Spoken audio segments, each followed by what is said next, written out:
Hello students, welcome back to middle education.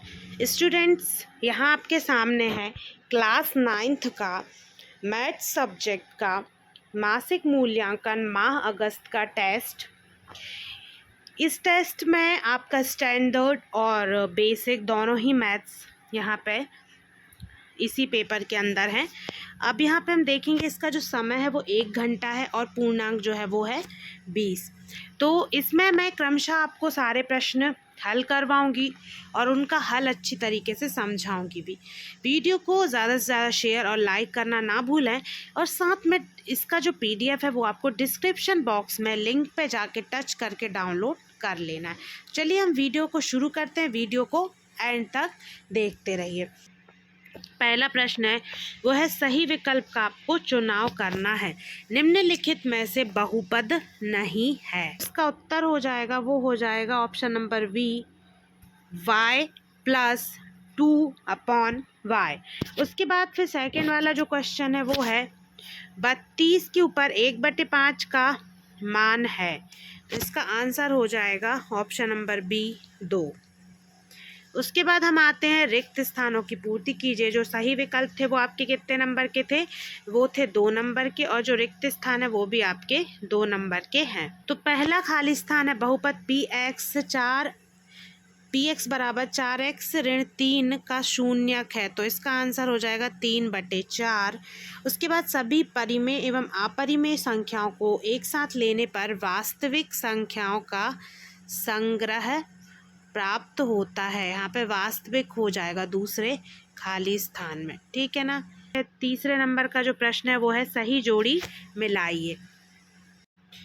प्रश्न क्रमांक 3 है 2x का 3 से व्यकलन। तो ये हो जाएगा 2x - 3। व्यकलन यानी होता है घटाना। फिर 2√3 - √3। तो क्या हो जाएगा?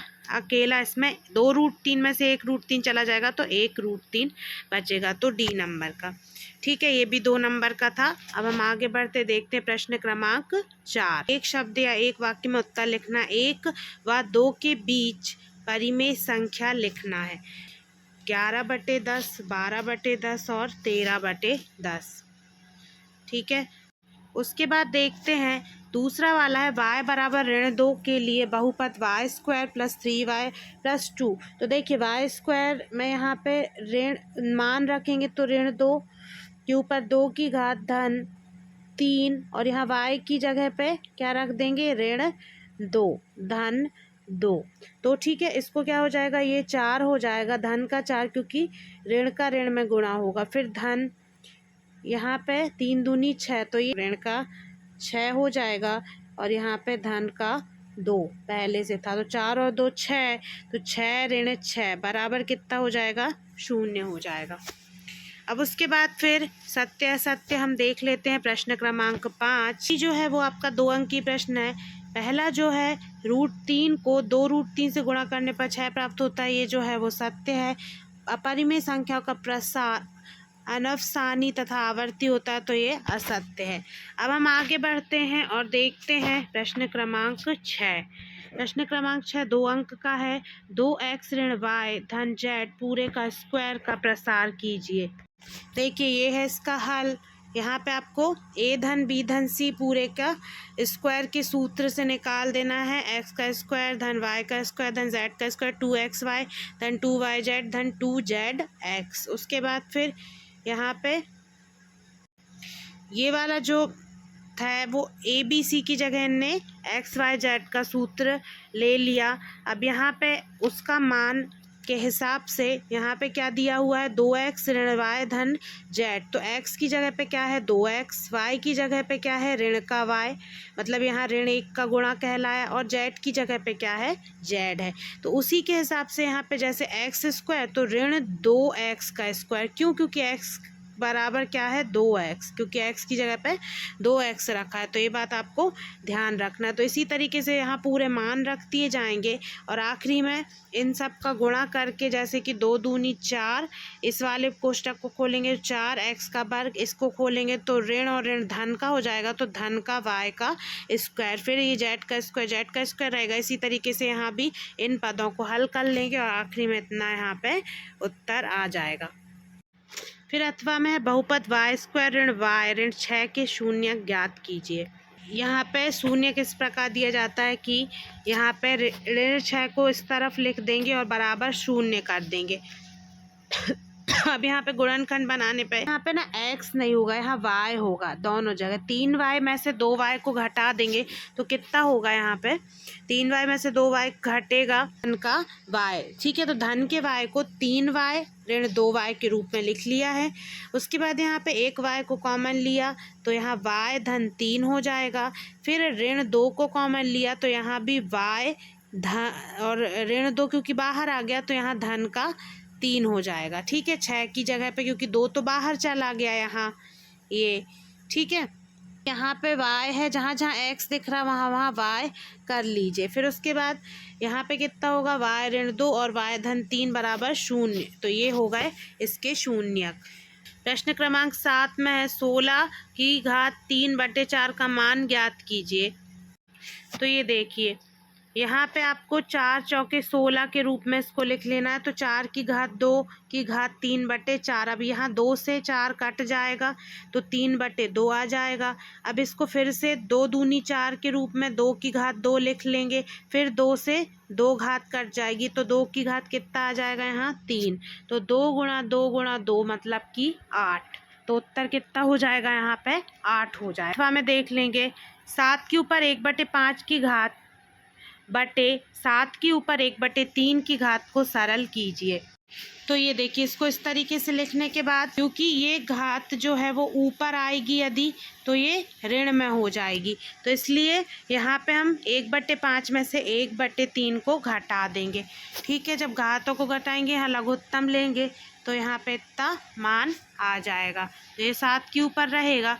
उसके बाद फिर जब लघुत्तम लेंगे तो 15 लघुत्तम आएगा, 3 ऋण 5 हो जाएगा तो ऋण 2 की घात 15। 7 के ऊपर ऋण 2 की घात 15 ये जो है इसका उत्तर हो जाएगा। 8वां प्रश्न, यदि x ऋण 1 और 4x की घात 3 धन 3x की घात 2 ऋण 4x धन k का एक गुणनखंड है तो k का मान ज्ञात कीजिए। 3 अंक का प्रश्न यहाँ पे दिया हुआ है। तो यदि यह एक गुणनखंड है तो इसलिए f1 बराबर 0, क्योंकि यहाँ पे x की जगह क्या मान रखेंगे, x का मान 1 रखें। क्यों, क्योंकि x ऋण 1 बराबर 0 तो x बराबर 1। अब यहाँ x की जगह 1 रखेंगे, यहाँ पे बहुपद दिया गया उसमें, तो यहाँ पे क्या हो जाएगा, इसको हल कर देंगे तो उत्तर कितना आ जाएगा, 4 धन 3 ऋण 4 धन k बराबर 0। तो k बराबर ऋण 3।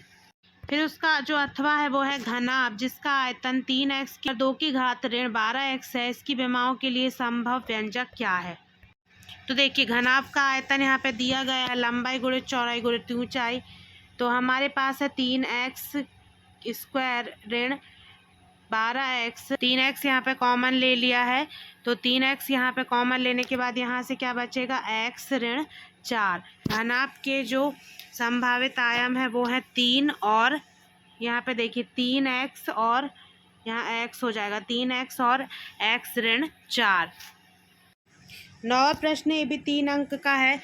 5/√5 ऋण √3 को सरल कीजिए। ये लिखेंगे 5√3 ऋण √5। ठीक है, 5/√3 ऋण √5। तो इसमें यहाँ पे परिमेयकरण कर दिया जाएगा। परिमेयकरण जब किया जाता है तो क्या होता है, नीचे जो संख्या दी हुई है उसका चिन्ह विपरीत कर दिया जाता है। मतलब √3 धन √5 का ऊपर और नीचे गुणा कर दिया जाएगा। जब गुणा होगा तो 5 में गुणा होगा ऊपर वाले पक्ष का और नीचे ये a ऋण b और a धन b के रूप में है, a ऋण b और a धन b के रूप में। तो इसका जो सूत्र है वो क्या है, बराबर क्या होता है, a का वर्ग ऋण b का वर्ग। तो इसी रूप में इसको यहाँ लिख दिया गया। अब उसके बाद इनका गुणा होगा तो रूट से वर्ग कट जाएगा, यहाँ भी रूट से वर्ग। तो 3 ऋण 5 आ गया, 5 का गुणा ऊपर √5 और धन 3 √3 में हो जाएगा। फिर यहाँ गुणा रहेगा, नीचे घटा के ऋण 2 लिख देंगे। अब ऋण 2 को यहाँ ले आएंगे तो ऋण 5/2 और कोष्टक में √5 धन √3। खाइए कि 0.7777 बराबर 0.7 को p/q के रूप में व्यक्त किया जा सकता है, जहाँ p और q पूर्णांक है और q बराबर नहीं है 0। यहाँ पे x बराबर 0.7 के ऊपर बार लगा हुआ है, तो यहाँ पे क्या होगा 10x बराबर 7.7, तो x बराबर 0.7 के ऊपर बार है, हटाया जाएगा तो 9x बराबर क्या हो जाएगा 7 हो जाएगा। तो x बराबर 7/9 और p/q के रूप में, जहाँ p बराबर 7 और q बराबर 9। तो यहाँ पे आपको क्या करना है, 10x में से 10x का जो मान है उसमें से यहाँ x के मान को घटा देना, तो ये वाला मान मिलेगा। उसके बाद फिर इन दो पदों को हल करना है।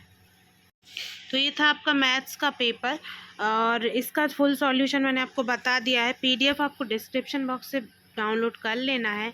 वीडियो को लाइक और शेयर करना मत भूलिए। मिलते हैं नेक्स्ट वीडियो में। Thanks for watching this video.